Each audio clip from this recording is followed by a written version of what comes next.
नमस्कार दोस्तों।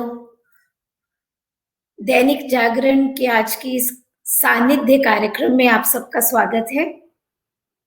ये कार्यक्रम अंतर्राष्ट्रीय महिला दिवस के उपलक्ष्य में हो रहा है और मेरे साथ हिंदी की 3 वरिष्ठ लेखिकाएं हैं। हम बात करेंगे वो भी एक दौर था। तो मैं स्वागत करूंगी सबसे पहले चंद्रकांता जी का। नमस्कार सभी मित्रों, मेरा नमस्कार। और ममता जी हमारे साथ हैं, ममता कालिया जी। नमस्कार रेखा और जागरण के साथियों, दोस्तों। और चित्रा मुद्गल जी हमारे साथ हैं।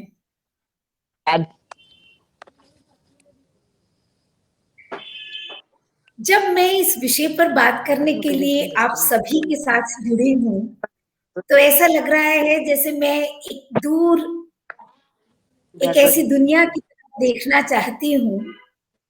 जब हम लोग बड़े हो रहे थे तो आप लोगों को पढ़ते हुए एक नई ताकत मिलती थी। कुछ ऐसे रास्ते दिखते थे जहां स्त्रियों के कुछ पहचाने और कुछ अनपहचाने चेहरे बनते थे। साहित्य में हम अक्सर बात करते हैं कि समय जो है वो एक अनवरत निरंतर चलने वाली अवधारणा है। एक लेखक का एक लौकिक समय होता है और एक वो समय होता है जब वे अपनी कृतियों के माध्यम से जीता है, जीवित रहता है और उन कृतियों में कहीं दूर चला जाता है, कहीं और चला जाता है। तो कृति का समय भी एक समय होता है। लेकिन आज चर्चा है वो भी एक दौर था। तो लगभग मुझे लगता है कि ऐसी कोशिश है कि थोड़ा थोड़ा आप अपने उस समय की तरफ मुड़कर देखें और ये भी बताएं कि क्या पीछे मुड़कर देखना थोड़ा सा नॉस्टैल्जिया जैसा लगता है। आप सब एक लंबा दौर तय कर चुकी हैं लेखन का, लेकिन आज भी वो लेखन इतना मौजू है। तो आज को देखते हुए पीछे देखना और फिर पीछे को देखते हुए इस समय पर देखना, तो मुझे पूरा विश्वास है कि ये सब बातें बहुत एक रोचक तस्वीर पैदा करेंगी। तो मेरा अनुरोध है कि थोड़ा थोड़ा संक्षेप में हम थोड़ा सा आप उस दौर को कैसे समझती हैं उससे शुरू करें। चित्रा जी, आप सबसे पहले शुरू करेंगे। आप जैसा कहेंगी। हाँ, आप बताइए। मैं अगर अपने जिस दौर में मैं साहित्य पढ़ रही थी, हिंदी साहित्य पढ़ रही थी और हिंदी साहित्य में उठाए जा रहे, चारों ओर से उठाए जा रहे, क्योंकि हिंदी साहित्य कई प्रदेशों से लिखा जा रहा था और आजादी के बाद का साहित्य था। आजादी के पहले का साहित्य भी आजादी के बाद के साहित्य में अपनी जगह बनाए हुए था और वो था प्रेमचंद का जमाना, यशपाल का जमाना, अमृतलाल नागर का जमाना, भगवती चरण वर्मा का कहना, दो बांके, उसने कहा था फूलों का कुर्ता, और उसके साथ साथ थी महादेवी, महिषी महादेवी वर्मा, और थी सुभद्रा कुमारी चौहान जो कन्यादान जैसी कहानी लिखी, यानी जो हमारे समाज की रूढ़ियां थी उन पर प्रहार करती हुई। और महिषी महादेवी वर्मा ने लिखा, आओ हम सब मिलकर झूले, पींग बढ़ाकर नभ को छू लें। तो महादेवी वर्मा को पढ़ने के बाद श्रृंखला की कड़ियां आदि जो है, और उसके बाद नई कहानी का दौर, नई कहानी के दौर ने हमें प्रेरित किया कि उस दायरे में जो लिखा जा रहा था उसके साथ साथ हम अपने समय काल को भी देखें, अपने समय काल को महसूस करें। तो जो मेरा समय काल था वो समय काल था मेरे विद्यार्थी जीवन का, और विद्यार्थी जीवन में मेरा समय गुजरा महाराष्ट्र में। महाराष्ट्र में 60 में महाराष्ट्र का बंटवारा हुआ, वो मैंने देखा, वो खून खराबा देखा। उसके बाद मैंने 62 में चाइनीज एग्रेशन देखा। उसके बाद में मैंने ये देखा कि समाज में क्या हो रहा है। महाराष्ट्र मुंबई एक औद्योगिक नगरी थी, भारत की औद्योगिक नगरी, कॉस्मोपॉलिटन औद्योगिक नगरी, जहां गांव का प्रेमचंद का के जो किरदार थे, यीशु, माधव, वो सब गांव से भाग भाग कर जिम्मेदारी प्रथा के आतंक और अराजकता से परेशान होकर के भाग भाग के मुंबई आ रहे थे, औद्योगिक नगरी में रोजगार के लिए कलकत्ते जा रहे थे, कलकत्ते से सूरीनाम जा रहे थे। वो तो खैर बहुत पहले की बात है। फिर भी यहाँ औद्योगिक नगरी में यहाँ एक जो सबसे बड़ी बात मैंने अपने समय में महसूस की वो थी लड़कियों की शिक्षा और आत्मनिर्भरता का पाठ। आत्मनिर्भरता के पाठ का दृश्य मुझे दिखाई देता था स्कूल जाते हुए और स्कूल से लौटते हुए। जब मैं देखती थी बेन बेकर, शिबा का इंडिया, जय हिंद ऑयल मिल जब छूटती हैं तो शाम को 5 बजे पूरे फुटपाथ दोनों तरफ से, एक यहाँ कंजूर मार्ग में लोकल ट्रेन पकड़ने के लिए और दूसरा हुजूम लड़कियों का लगातार जैसे कि एक लंबी असमाप्त। तो वो उस दौर में लड़कियों की आत्मनिर्भरता जरूरी है, ये पढ़ते हुए हमने महसूस किया। और ये भी महसूस किया कि मुंबई में जिस तरह के आंदोलन चले सामाजिक रूढ़ियों को लेकर के और स्त्री शिक्षा को लेकर के, आपको कलकत्ते में, बंगाल में भी वो चीज नजर आ जाती है। लेकिन बंगाल में का एक फर्क हमें महसूस हुआ, जहां जागरूकता और एक सांस्कृतिक चेतना बंगाल में इतनी अधिक थी कि लड़कियां भी सामने आई। और 1822 में ईश्वर चंद्र विद्यासागर ने बेथुन जी के माध्यम से, जो ईस्ट इंडिया कंपनी के पादरी थे, मिल करके गांव में लड़कियों की शिक्षा के लिए कन्या पाठशालाएं जरूरी समझी और खोली। लेकिन मुंबई में उसके साथ साथ भी एक ये महसूस हुआ, आंदोलन चला, पंडिता रमाबाई, मालतीबाई बेड़ेकर, इन सब आदि ने स्त्री शिक्षा को अपनाया बंगाल का उदाहरण लेकर के। लेकिन ये भी अपनाया कि दलित वर्ग की लड़कियों को भी पढ़ना जरूरी है, उनकी आत्मनिर्भरता भी जरूरी है।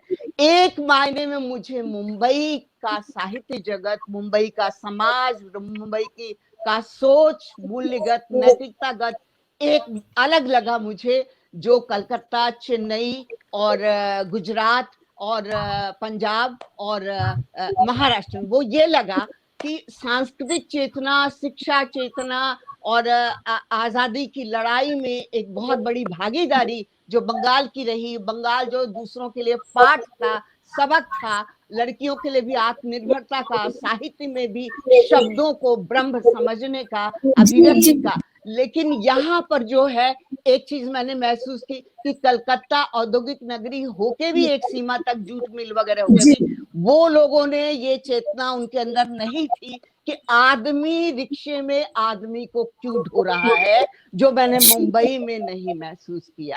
मुंबई में हम लोग इसकी आलोचना करते थे कि वहां कैसे बर्दाश्त कर रहा है बंगाल ये कि आदमी रिक्शा खींचता है और उसके ऊपर आदमी। जी चित्रा जी, बहुत बहुत शुक्रिया।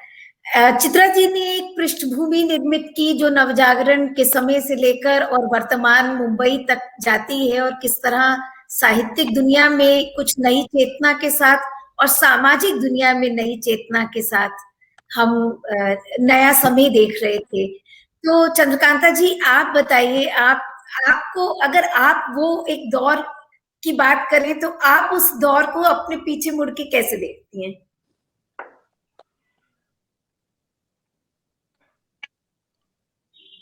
आवाज थोड़ी हमारे बताइए। आवाज जी, आ रही है? जी मैं ये पूछ रही थी कि चित्रा जी ने एक परिदृश्य हमारे सामने, मैं सुन सकती हूँ, आपको मेरी आवाज आ रही है ना? मैं ये कह रही थी कि चित्रा जी ने एक परिदृश्य हमारे सामने प्रस्तुत किया। अच्छा, आप मेरी आवाज वो काफी है। आप मैं कश्मीर से हूँ, कश्मीर से हूँ तो वहाँ। जी हाँ, बताइए। पूरा उन्होंने बता दिया कहाँ कैसे क्या क्या। तो खैर मैं जी आप जी कहूँगी, मैं अपना ये कहूँगी कश्मीर से हूँ तो वहाँ का था नहीं, पर हमने कुछ रतन भूषण प्रभाकर भी वैसे अंग्रेजी वो किया, उससे मैं जुड़ी। सबसे पहले मैं जुड़ी महादेवी पंत और वो सब निराला नहीं, पंत महादेवी और से। तो उन्होंने मुझे हिंदी के प्रति प्रेम जगाया। तो ये थोड़ा बेसिक। बाद में मेरा लेखन जब शुरू हुआ, बचपन में हुआ था वो 12 साल वो तो बस ऐसे मौज के हिसाब से। पर मैं 2-3 बातें जरूर कहूंगी। मुझे लगता है लेखक, अब हम सब लेखक हैं तो क्या कहें, जिज्ञासा प्रकृति से प्रेम था और दादी की कहानियां सुनती थी। इनसे मुझे मेरे एक बन जाते ने मन चेतना बन जाती है। आपका गुनाइर प्रदेश का देश तो है कि सबसे पहले मैंने जो देखा,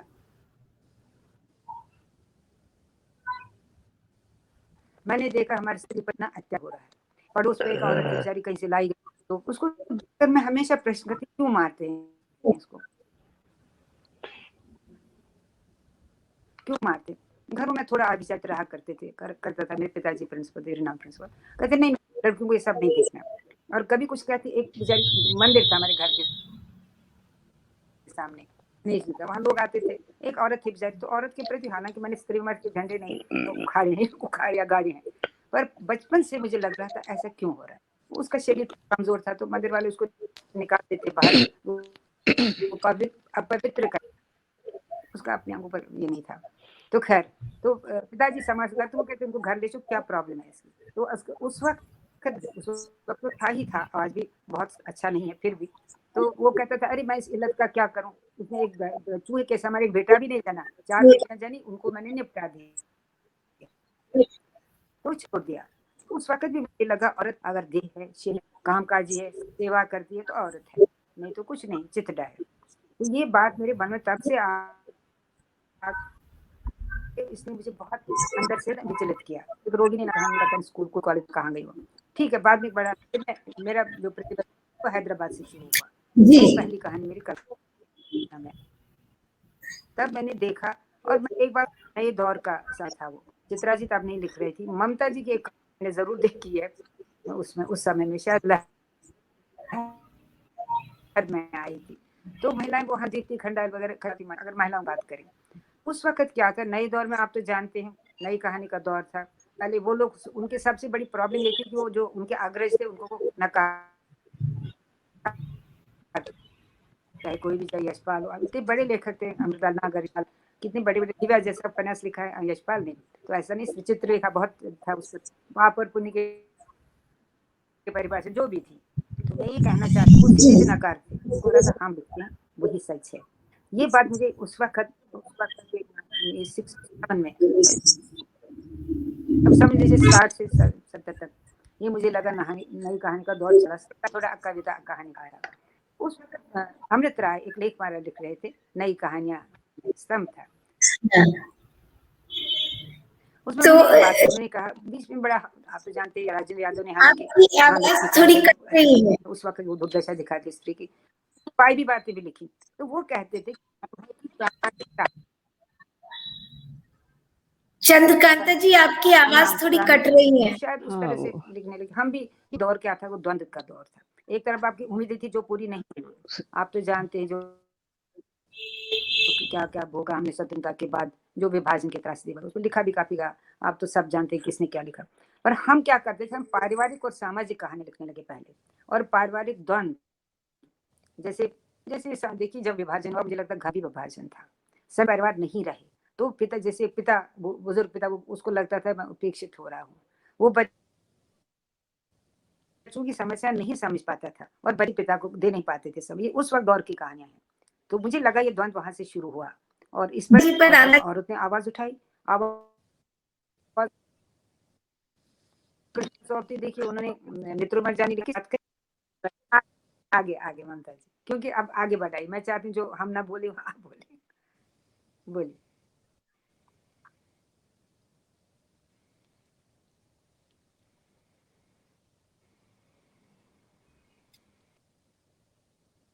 थोड़ा शायद कनेक्शन में, असल में जो बातचीत हो रही है उसमें थोड़ा इंटरनेट का काफी मुझे लगता है कि डिस्टरबेंस हो रहा है। तो चंद्रकांता जी ने एक अलग पक्ष की तरफ ध्यान दिलाया। चित्रा जी स्त्री शिक्षा की बात कर रही थी और चंद्रकांता जी समाज में स्त्रियों की जो स्थिति थी उसकी बात कर रही थी और नई कहानी की बात कर रही थी। ममता जी, आपसे जब मैं बात करना चाहती हूँ तो आप नई कहानी के समय से भी, और इलाहाबाद एक गढ़ था साहित्य का। तो क्या मैं आपसे ये पूछूं कि इलाहाबाद में गप गोष्ठी साहित्य का माहौल आप उसको कैसे देखती हैं? देखिए, इलाहाबाद से पहले मैं जी। दिल्ली विश्वविद्यालय में जब एमए कर रही थी, उस समय ये नई कहानी उतार पर थी, थोड़े से चढ़ाव पर थी, लेकिन कहानी वाले उनके पीछे पड़ गए थे। तो जिस दौर में मैं जवान हुई हूँ, उस दौर में का दौर था। कविता, आप तो भी जवान हैं। कहानी, ममता जी, आप नाटक। तो भी जवान हैं। तो ये सारे मेरे सामने थे उस समय, और मैं क्योंकि जी। इंग्लिश साहित्य पढ़ रही थी, मेरे लिए ये अजनबी चीजें नहीं थी। सब हाँ। कविता लिख रहे थे, तो मैंने भी कविता लिखना शुरू किया। और आपको बताएं, उस समय कि दिल्ली में, क्योंकि मेरे पिता आकाशवाणी में थे और वो जैनेन्द्र कुमार के मित्र थे, मेरे पिता जैनेन्द्र कुमार को बहुत नंबर देते थे, अज्ञे जी को, जैनेन्द्र कुमार को। और वो कहते थे कितनी बढ़िया कहानियां वो लिखते हैं, कितना बढ़िया लिखते हैं। तो हमारे दिमाग के अंदर ये माइंडसेट था कि ये सबसे अच्छे लेखक है हिंदी के। जब हम इंदौर गए, उससे पहले जब इंदौर गए, तब हमने देखा वहां पर रमेश बख्शी जैनेन्द्र कुमार की खटिया खड़ी कर रखते थे। वो जैनेन्द्र कुमार के पीछे पड़े रहते थे कि कहानी इस तरह हो ही नहीं सकती, ये अस्वाभाविक कहानी है। तो वो दौर था उस समय का, है ना। और बड़ा दिलचस्प दौर था वो, कि एक दूसरे की टांग खिंचाई होती थी, लेकिन वैमनस्य नहीं होता था। क्योंकि जैनेन्द्र जी में ये बड़प्पन था कि वो हंसते थे और एक दार्शनिक वाक्य बोल देते थे कोई, तो सारा रमेश बख्शी ध्वस्त हो जाता था उससे, समझिए आप। और इसी तरह से जब दिल्ली में पढ़कर, और हमने तो बहुत शहरों की खाक छानी है। अभी चित्रा ने बम्बई का माहौल बताया, इसलिए मैं बम्बई का बस इतना बताऊंगी कि मैंने बम्बई में भी, जैसे चित्रा और हम एक ही दौर में बड़े हुए, और एक ही दौर में हम लोगों ने साहित्य से प्रेम किया और पुरुषों से प्रेम किया। तो आप ये देखिए कि अलग अलग पुरुषों से किया, अलग अलग पुरुषों से किया। जाहिर है। तो सबसे बड़ी बात उसमें ये है कि बम्बई में बड़ा ही जीवंत माहौल था उस समय। जैसे चित्रा ने कामगारों की दुनिया को लिया, चित्रा ने निम्न वर्गीय चरित्रों का रेशा रेशा उघाड़ा, और मेरे जीवन में एक बड़ी जिसके नीचे संघर्षशील मिडिल क्लास आई, क्योंकि वही हमारा जीवन था, वही हमारा वर्ग था। तो हमने देखा वहां पर कि लगातार कितना स्त्रियां संघर्ष करती थी। और देखिए उस समय को क्या माहौल था कि संपादक पत्र लिख लिख कर ये मंगाते थे कि किसी तरह शिवानी की कहानी मिल जाए, या किसी तरह किसी लेखिका पद्मा सचदेव की कहानी मिल जाए, वो या कविता मिल जाए। वो कोशिश करते थे कि कोई एक महिला लेखक इसमें शामिल हो जाए, क्योंकि सारा का सारा पुरुषों के हाथ में था लेखन का संसार उस समय। और आज हालत ये हो गई है कि संपादक पुरुषों से कहते हो भाई कोई लिख तो दो। पुरुष लिखते ही नहीं है, जो लिख दिया उन्होंने पहले लिख दिया, और स्त्रियों ने इसको टेक ओवर कर लिया है। आज अंतरराष्ट्रीय महिला दिवस है, तो जाहिर है कि हम इस महिला शक्ति की बात करें कि कैसे सारा माहौल लेखन का, और साथ ही साथ आपको बताएं शिक्षण का भी, हम सब शिक्षक रहे हैं किसी न किसी समय।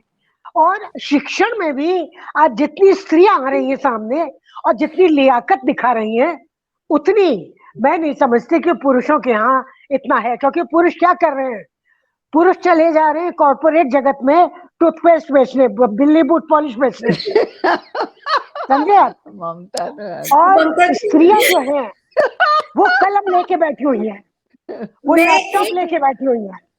एक बात आपसे पूछना चाहती हूँ जी जी ये बहुत रोचक ढंग से आपने अपने समय की बात रखी और बिल्कुल एक इनसाइडर व्यू जो होता है, जो अंदर से जो हुआ, वो हमारे दर्शकों से साझा किया। लेकिन मैं एक देखिए, आजकल तो कहते हैं कि 5 साल बाद ही पीढ़ी बदल जाती है, तो आपने जी तो उम्र का कई बसंत नहीं, देख लिए और 10-10 साल में 10-10 साल में पीढ़ी बदलती है। हाँ, तो मैं ये जानना चाह रही थी कि नई कहानी का दौर था, उस समय जो स्त्रियां लिख रही थी, खासतौर पर जी कृष्णा सोबती, उषा मन्नू भंडारी लिख रही थी। हाँ, लेकिन तो एक बात ध्यान रखिए, एक बात आपको बताएं कि मन्नू भंडारी, उषा प्रियंवदा और कृष्णा सोबती ये तीनों लिख रही थी नई कहानी के दौर में, पर इन्होंने अपने को नई कहानी आंदोलन से अलग थलग रखा।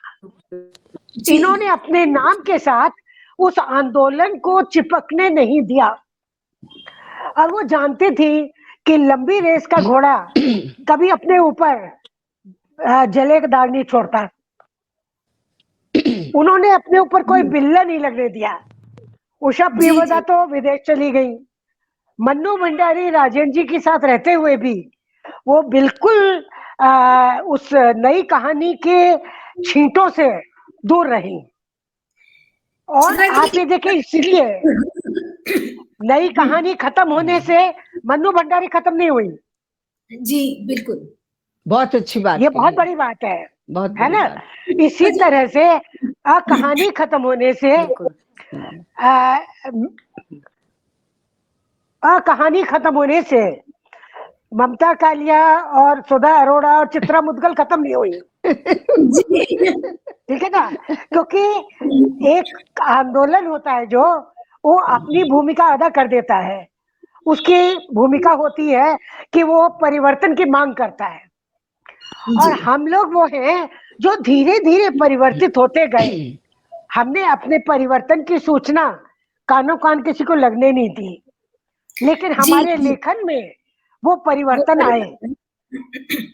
चित्रा जी एक बात जी बताइए, जो जिस तरफ जी इशारा कर रही है ममता जी, हाँ। कि कैसे नई कहानी, देखिए देखिए, महिला दिवस, ममता के इशारों को पकड़ पाना, समझ पाना बहुत मुश्किल बात है। आप जो जो इशारे मैं समझ सकूं उससे रखिए मेरे सामने। जी जी, तो फिर वो जो इशारे हम नहीं पकड़ पा रहे, वो राज आप खोलिए कि अच्छा, जो मैं देखती हूँ कि मनु जी की कहानियां जिस तरह से जी कि एक ये दौर था कि स्त्री अपनी अस्मिता को जताने के लिए कि मैं भी हूँ, मुझे भी देखो, मेरी भी बात सुनो, सारा जो उनका ध्यान था इस स्त्री अस्मिता को जताने का था। लेकिन आज जो दौर है, उसके बाद वो स्त्री विमर्श का एक दौर आया और आज फिर महिला लेखन और आगे कई कई दिशाओं में जा रहा है, बल्कि इस तरह की दिशाओं में भी जहां स्त्री लेखन और पुरुष लेखन को अलगाया ही नहीं जा सकता। मतलब वो इस तरह का एक लेखन की बात कर रही हैं, जहां बिल्कुल ठीक। पूरी सामाजिक, जो राष्ट्रीय सामाजिक मुख्य धारा है, उसमें बराबरी की भागीदारी और बराबरी की हिस्सेदारी मांग रही है। तो ये जो परिवर्तन हुआ, तो उसको आप कैसे देखती हैं? मतलब आप लोग भी नई कहानी के बाद के समय में थे और एक यात्रा तय कर चुके थे मन्नू जी की कहानियों से या कृष्णा जी का, मतलब नई कहानी का जो लेखन था उससे आप लोगों ने कुछ अलग ढंग से, मृदुला जी भी आप ही के समय में लिख रही हैं, नासिरा जी हैं, और भी अनेक स्त्री रचनाकार हैं, तो आप लोगों ने बिल्कुल अलग ढंग से 7वें 8वें दशक में लेखन को उठाया। तो आप उस पर कुछ बताइए। देखिए, जैसा कि अभी ममता जी ने कहा कि स्त्रियों, मैं ये मानती हूं कि स्त्रियों ने अपने लेखन के माध्यम से अपने समय काल की विसंगतियों पर प्रहार किया। देखिए, चंद्रकांता जी ने लिखना शुरू किया तो उन्होंने कश्मीर की परेशानियां, कश्मीर का द्वंद, कश्मीर में जो विषमता वो झेल रहे थे, पंडित और दूसरी कौम को लेकर के। तो उन सब की जो एक उसका जो संक्रमण काल था, और वो संक्रमण काल अभी भी समाप्त होने के बावजूद समाप्त नहीं लगता, उसको उठाया उन्होंने।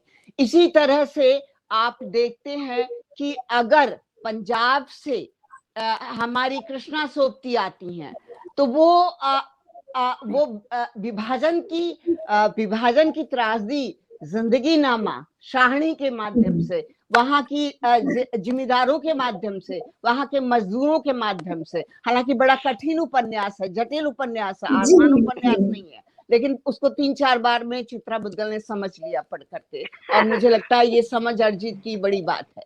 तो इसी तरह से हम देखते हैं स्त्री के कौमारी को लेकर के कृष्णा जी और ये सब जो बात करती रही, कामना को लेकर के, इच्छा को लेकर के, स्त्री इच्छा को लेकर, उषा देवी मित्रा ने भी अपने उपन्यास में लिखा, अभी नाम मुझे याद नहीं है, लेकिन ममता कालिया ने कौमारी के प्रश्न को उठाया अपने उपन्यास बेघर में एक तरह से, और उसको उठाया, उस समय उठाया उन्होंने। वैसे भी वो बड़ी मतलब क्रांतिकारी लेखिका मानी जाती रही हैं। उन्होंने कहानी के दौर में जो कविताएं भी लिखी ममता जी ने, वो कविताएं भी मतलब स्त्री और पुरुष के संबंधों को खोल के रख दिया उन्होंने, कि प्यार क्या होता है और सहवास क्या होता है और सेक्स क्या होता है, और औरत पुरुष के लिए क्या होती है और पुरुष के लिए औरत क्या होती है।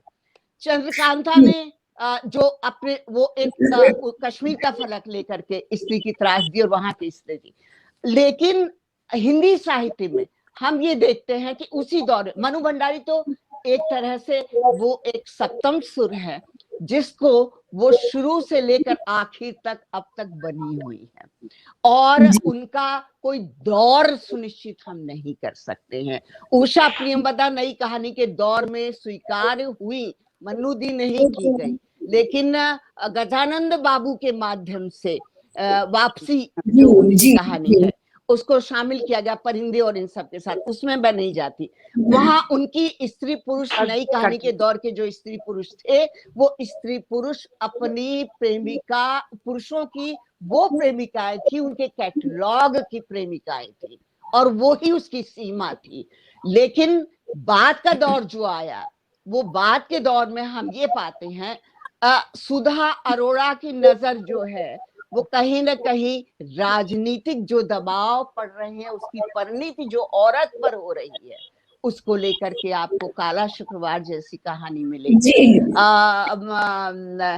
वो केंचुओं को प्रतीक बना करके उनकी एक कहानी है, मैं शीर्षक भूल रही हूँ, आजकल भूल जाती हूँ। तो इस तरह की उसके बाद आधुनिक कथा साहित्य, उत्तर आधुनिक जब आई है, तब स्त्री ने ये सोचना शुरू कर दिया एक बड़े पैमाने पर कि मेरे धड़ के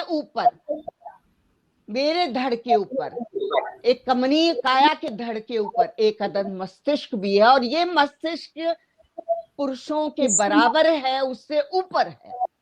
और उसने, जैसे ममता जी ने अभी कहा कि इस वक्त स्त्रियां छाई हुई हैं, और उन क्षेत्रों में, वर्जित क्षेत्रों में जिस तरह उन्होंने अपनी आत्मनिर्भरता अर्जित की, चाहे पुलिस का हो, चाहे कोई भी क्षेत्र हो, इंजीनियरिंग हो, डॉक्टर हो, पायलट हो। पहली महिला पायलट के बारे में सोचेंगे, जब वो पहली बार बॉम्बे से गोवा हवाई जहाज उड़ाया, बताया नहीं गया कि एक महिला उड़ा रही है, सौदामिनी देशपांडे उड़ा रही हैं, नहीं तो लोगों कांप जाते कि अरे औरत उड़ा रही है, अब तो गए हम। जैसे ही ऊपर नीचे जरा सा होता था कांपने लगते थे, उनको पता नहीं था, नहीं तो कांपने लगते।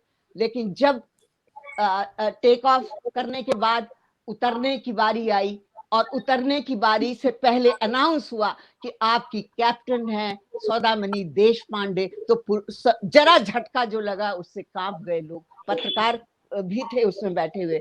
और लेकिन वो फिर जो उतरा हवाई जहाज, इतना स्मूथली उतरा, सौभाग्य से मुझे वो सौभाग्य मिला उस जहाज में बैठने का, और उसके साथ बाहर जब नीचे उतरे तो वो खड़ी सलामी दे रही थी। ये थी हमारी वो लड़कियां जिनके बारे में कभी सोचा नहीं गया था समाज में। जहां फूलों का कुर्ता जैसी कहानी लिखने या कन्यादान जैसी कहानी कि अगर सास ससुर दिखाई दे तो उनकी इज्जत तुम्हें किस तरह करनी चाहिए, यानी घूंघट काट लेनी चाहिए, यानी अपने ही फ्रॉक को आप घूंघट बना ले, चड्डी नीचे दिख रही है। तो ये औरत कहाँ पहुंची और उसने दिखा दिया कि तुम्हारी जो धारणा है रूढ़ धारणा है।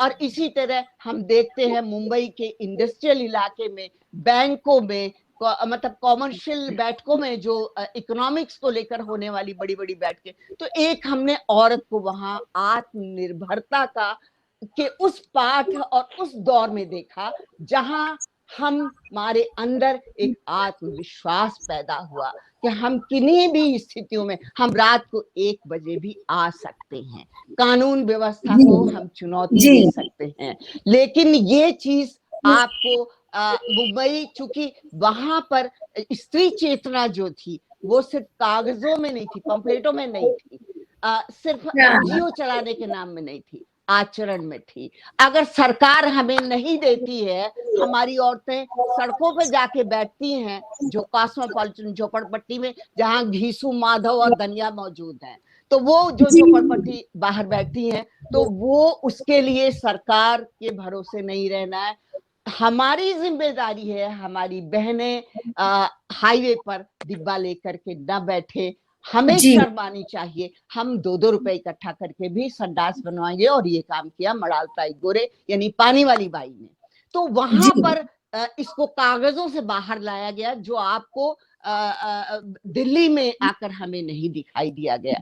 लेकिन और स्त्री पुरुष के द्वंद्वों को लेकर के भी हमने देखा कि एक आत्मनिर्भरता एक उस तरह की भी है।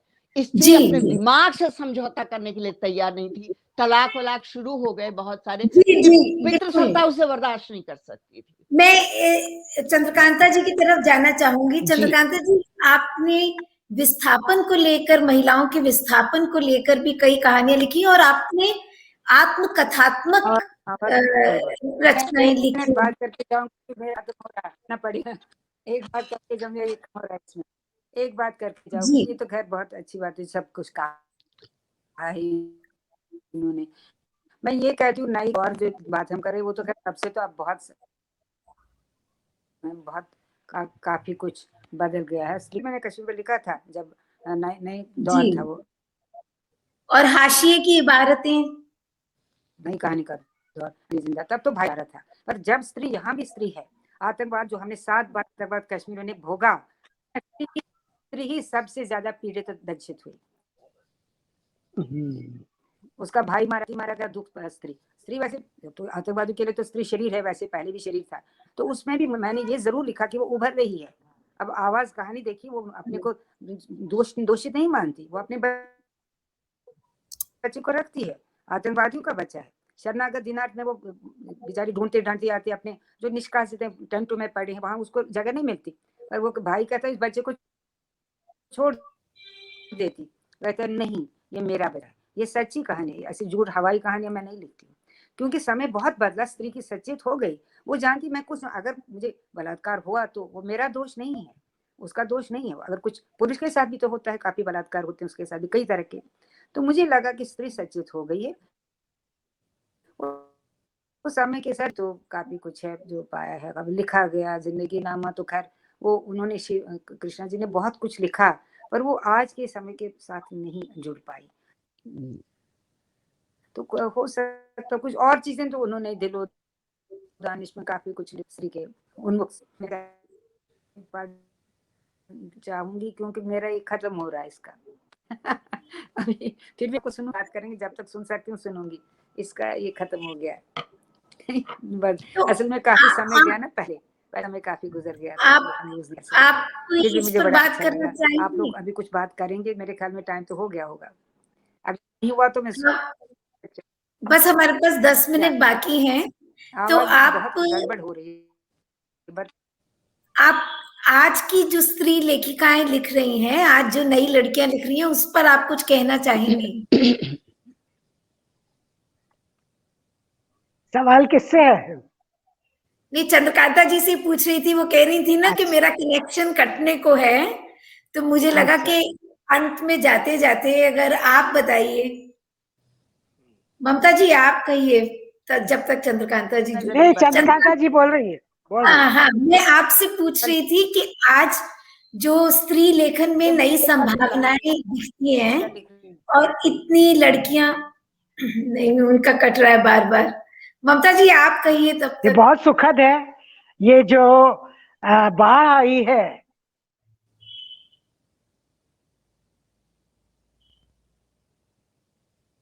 फिर ये सुन।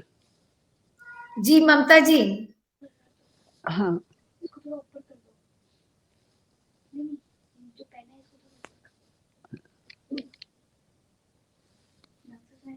ममता जी आप हमारे कुछ समय में हाँ लेखन इतना ग्लैमरस प्रोफेशन नहीं था। आज लेखन के साथ ग्लैमर जुड़ गया है, और ये बहुत अच्छी बात है कि सभी लेखक बनना चाहते हैं। और शायद इसलिए, क्योंकि देखिए इससे आपके अंदर एक आत्मविश्वास आता है और अभिव्यक्ति का आपको एक रास्ता मिलता है। इसीलिए इतनी संख्या में लड़कियां पत्रकार बन रही हैं, लेखक बन रही हैं, और डिजिटल मीडिया में जा रही हैं, एंकर बन रही हैं, शिक्षक बन रही हैं, क्योंकि अभिव्यक्ति बहुत जरूरी है। जी।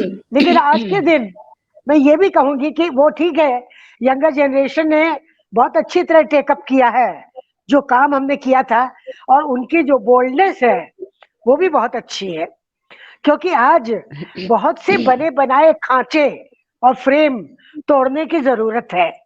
अब वो तोड़ रही हैं, बस इतनी तोड़े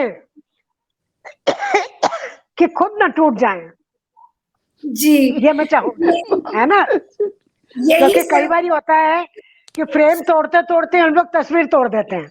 जी चित्रा जी, मैं आपसे यही सवाल पूछूंगी। बीच में एक लंबा दौर जो है वो स्त्री विमर्श का गुजरा, 90 के दशक से स्त्री जी, विमर्श पर जो चर्चाएं शुरू हुई, आप जी। लोग अपने लेखन को उससे कैसे जोड़ती हैं, कैसे अलग करती हैं? देखिए स्त्री जी, विमर्श को लेकर मैं बहुत स्पष्ट एक बात कहना चाहती हूँ कि स्त्री अध्ययन केंद्र खुल गए हैं जगह जगह, और ये भी आया है जो हाशिए के लोग थे उनकी भी स्त्रियां जी बाहर निकल के आई हैं, दलित स्त्रियां बाहर निकल के आई हैं, और उन्होंने अपने विचारकों के ऊपर चप्पल उठा उठा कर फेंकी हैं, क्योंकि वो जो कहते हैं अपने शोषण की बात, वो अपनी स्त्री के साथ रोज रात को बलात्कार करते हैं। तो वो एक इस तरह की कई परतें निकल के आई है, कितनी अच्छी बात है, कई परतें निकल के आई। लेकिन मैं एक चीज कहना चाहती हूँ, और कि विषय जो अब जो पुराने संक्रमण खत्म नहीं हुए हैं, उन संक्रमण से तो हमारा स्त्री विमर्श लड़ रहा है, अभी भी लड़ रहा है, क्योंकि स्त्री की मस्तिष्क को स्वीकार कर पाना पुरुष को लगता है अपनी परिभाषा से वंचित हो जाना है कि वो मर्द है, वो मर्द है, तो वो मर्द बना रहना चाहता है हर तरह से। तो मर्द बना रहना चाहता है, तो जो मर्द बने रहने की लड़ाई लड़ रहे हैं साहित्य में, वो कितने मर्दाने रह गए हैं और मर्द बने हुए हैं वो तो अब आगे भविष्य बताएगा। लेकिन लड़कियां जो हैं वो निश्चित रूप से बहुत अच्छा लिख रही हैं। लेकिन मुझे जो एक बात कहनी है, शायद ममता जी भी उससे सहमत होंगी या असहमत हो, कि अधीरता जो है एक साथ जो आ रहा है, उत्तर आधुनिकता के साथ में चीजों को देखने का नजरिया लेकर के, वो कहीं ना कहीं अधीरता उसमें व्याप्त है। जल्दी से जल्दी, क्योंकि वो कहीं ना कहीं पेशे में है, कमा रहा है, वो कहीं लेखन पर निर्भर नहीं है, कहीं वो उस तरह की चिंता से ग्रस्त नहीं है कि वो समाज में पुरुष के बिना अगर उसे रहना पड़ा तो वो कैसे रहेगी। आत्मनिर्भर औरत को ये चिंता कम हो जाती है। लेकिन अधीरता जो है वो कहीं ना कहीं विषय की गहराइयों को नहीं छू पाती है। विषय तो उठाए जाते हैं, पानी अगर जमीन सूख चुकी है 180 हाथ पर जाकर पानी का स्रोत मिलेगा तो उतनी खुदाई करने की जरूरत है। बहुत बहुत बढ़िया बात कही आपने। तो एक एक आखिरी सवाल है, दोनों से है, तो आप दोनों बारी बारी उस पर रिस्पॉन्ड करें कि जो भविष्य की, मतलब आप लोगों ने जो जमीन तैयार की है वो निश्चित तौर पे उसके कारण ही ऐसा हुआ कि इतनी लड़कियां अभिव्यक्त कर रही हैं, स्वयं को सशक्त महसूस कर रही हैं, अपनी आवाज में कुछ कह पा रही हैं, अभिव्यक्ति के खतरे सब उठा रही हैं।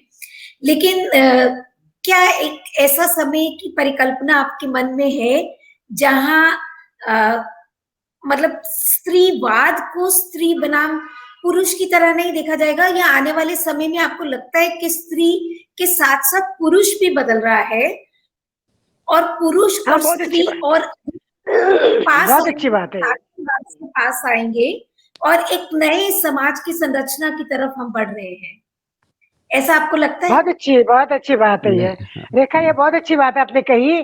क्योंकि देखिए समाज, जैसा चित्रा ने भी पहले कहा था कि समाज ऐसा नहीं है कि पुरुष विरुद्ध स्त्री या स्त्री विरुद्ध पुरुष, ऐसा नहीं है। और देखिए ऐसा अगर बनाएंगे तो बड़ा अस्वाभाविक समाज बनेगा और नई समस्याएं पैदा होंगी उससे। मेरा ख्याल है कि ये वाकई हो रहा है कि समाज में हम तो बदल ही रहे हैं, क्योंकि हमें शिक्षा मिल रही है, रोजगार मिल रहा है, अभिव्यक्ति के साधन मिल रहे हैं, और अब डिजिटल मीडिया की वजह से तो हम बेबाक होकर अपने वॉल पे लिख सकते हैं जो हम चाहते हैं। लेकिन साथ ही साथ आपने ये देखा होगा पुरुष बदल तो रहा है, लेकिन समाज में विकृतियां भी बहुत है, क्योंकि स्त्री के प्रति हिंसा बहुत बड़ी है। जी आप ये देखेंगे, हमें आज के दिन इस चिंता को शेयर करना चाहिए कि स्त्री के विरुद्ध हिंसा बहुत बड़ी है, और वो एक सामूहिक किस्म की हिंसा है। वो पहले होती थी एक एकल हिंसा या होती थी परिवार में हिंसा, अब वो सामूहिक हिंसा सड़क पर आ रही है। और इसके लिए चिंता करनी चाहिए हम लोगों को। और मुझे ये लगता है कि स्त्रियों की संख्या राजनीति में और ज्यादा बढ़नी चाहिए। स्त्रियां एकेडमिक में जाकर और क्रिएटिव साइड में जाकर और सोशल साइड में जाकर संतुष्ट हो जाती हैं। वो ये भूल जाती हैं कि जब तक आपके पास विधायिका शक्ति नहीं होगी, आप कैसे नए कानून बनाएंगे? आपके पास जुडिशरी की शक्ति नहीं होगी, आप कैसे वहां जाकर निर्णय देंगे? हमें ये सारी चीजें, ये तीनों जो है, विधायिका, कार्यपालिका, न्यायपालिका, तीनों में अपने प्रतिशत को बढ़ाना होगा। ये बात केवल क्रिएटिव राइटर नहीं कर सकता, ये काम केवल राइटर का नहीं है, ये काम केवल समाज सुधारक का नहीं है, हमारे पास वो ताकत होनी चाहिए। इस पर बिल्कुल हमारा समय समाप्त ही हो गया, आप भी इस विषय पर देखिए मेरा एक सोचना है और वो ये है कि आज चित्रा मुद्गल अगर यहाँ आपने आमंत्रित किया है स्त्री विमर्श के लिए और हम बैठे हैं, 8 मार्च आ रहा है, तो कोई ना कोई पुरुष है। वो पुरुष है जिसने मुझे अपनी जो स्वायत्तता और स्पेस की मुझे जरूरत थी जिंदगी में, वो स्वायत्तता और स्पेस उस पुरुष ने दी है। उस पुरुष ने मुझे ही नहीं दी थी, अपनी बेटी को भी दी थी, और उस पुरुष ने आज हमारे घर की जो बच्चियां हैं वो भी उस स्पेस की हकदार हैं और उसे हम दे रहे हैं। तो पितृसत्ता बदली है, निश्चित ही बदली है। बावजूद इसके कहीं एक प्रतिस्पर्धी स्त्री हो रही है। स्त्री के का मस्तिष्क जो है उसके लिए प्रतिस्पर्धा में खड़ा है, और इसीलिए आज शिक्षा के क्षेत्र में आप देखेंगे कि गाइड के रूप में, पाठ्यक्रम निर्धारणकर्ता के रूप में जहां पुरुष है वहां वो कुछ इस तरह की रियायतें देकर स्त्रियों को प्रलोभित करने की कोशिश करता है, और इसमें स्त्री फंसती है। लेकिन जैसा ममता जी ने कहा कि एक बहुत व्यापकत्व भी उपज रहा है, अपने अस्तित्व बना रहा है स्त्री शक्ति को लेकर के, और निश्चय ही बनाना पड़ेगा अन्य क्षेत्रों के माध्यम से भी, जहां वर्चस्व में ये हो कि पितृसत्ता का जो सकारात्मक स्वरूप है उसको हम स्वीकारें, और हमें स्वीकारना ही चाहिए। सिर्फ फैशन के लिए ब्रा आंदोलन जो हुए विदेशों में, स्त्री स्वातंत्र के जो आंदोलन हुए विदेशों में, उनको लेकर के कि हम तो वहां से बोरो करके लाएंगे। अरे आपको खोजना है, उन्होंने खोजा अपने लिए, हमें अपनी स्थितियों में उसको खोजना है, हमें अपनी स्थितियों से लड़ना है। और मुझे लगता है कि उसमें कहीं पितृसत्ता में जो आ रहे बदलाव है, आज काशी हिंदू विश्वविद्यालय, आज जामिया मिलिया इस्लामिया देख लीजिए, आज लखनऊ विश्वविद्यालय, लोग अपने घरों से अपनी बेटियों को पढ़ने के लिए हॉस्टल में रख रहे हैं, बैंकों से लोन ले रहे हैं, उन्हें विदेश भी भेज रहे हैं। तो हमारा आ रहा है, लगभग पूरा हो चुका है, लेकिन फिर भी मैं ये मोह नहीं छोड़ पा रही कि आखिरी एक मिनट या 30 सेकंड आप जरूर दें कि वो एक दौर था, और वो एक दौर और आज के दौर में क्या खूबसूरत बातचीत हुई है कि ऐसा लगता है कि कोई फर्क नहीं है। आपने वहां से शुरू किया और आज के दौर तक जिस तरह आप पहुंची हैं, जिस तरह आप लोगों की भागीदारी है, तो ऐसा लगता है कि इस दौर में भी आप बराबर से शामिल हैं, और इसके लिए आप दोनों को बहुत बहुत बधाई, बहुत बहुत शुक्रिया। बस एक आखिरी एक वाक्य में अगर आपको इस परिचर्चा को समाप्त करना हो तो आप क्या कहेंगे? मैं ये कहना चाहती हूँ कि औरत कभी भी ये ना भूले, कभी भी ये ना भूले, सदियों से वो भूली रही है कि उसकी एक सुंदर काया के ऊपर एक अदद मस्तिष्क भी है, और उसे जो कंडीशनिंग दी है, अरे तुम तो जनानी हो, तुम्हारे पास दिमाग नहीं है सोचने के लिए, ये जो दिया है पुरुष ने, इसी बात ने और इसी को औरत ने ग्रहण किया है। अब औरत ग्रहण नहीं करेगी, वो अपने मस्तिष्क को पहचान चुकी है। वो मस्तिष्क किसी भी वैज्ञानिक से कम नहीं है, चाहे बड़े बड़े अनुसंधान हो रहे हो, और आप लेखन के क्षेत्र में ममता जी बोल ही चुकी है। तो मैं उस मस्तिष्क की बात करती हूँ कि नई पीढ़ी जो है, चाहे लेखक हो, डॉक्टर हो, इंजीनियर हो, चाहे किसी भी क्षेत्र में हो पुलिस के, अपने मस्तिष्क को ना भूले। बहुत शुक्रिया चित्रा जी। ममता जी का शायद हमसे कनेक्शन कट गया है और चंद्रकांता जी का भी, लेकिन इसके बावजूद आज तीनों साथियों के साथ, मेरी अग्रजाओं के साथ जो बातचीत हुई, उसके लिए मैं आप सबका बहुत बहुत आभार व्यक्त करती हूँ। और मुझे बहुत खुशी है कि बहुत सी बातें ऐसे हुई जैसे कि उनमें और मुझ में उम्र का कोई अंतराल ना हो, और हम एक ही तरह सोचते हैं।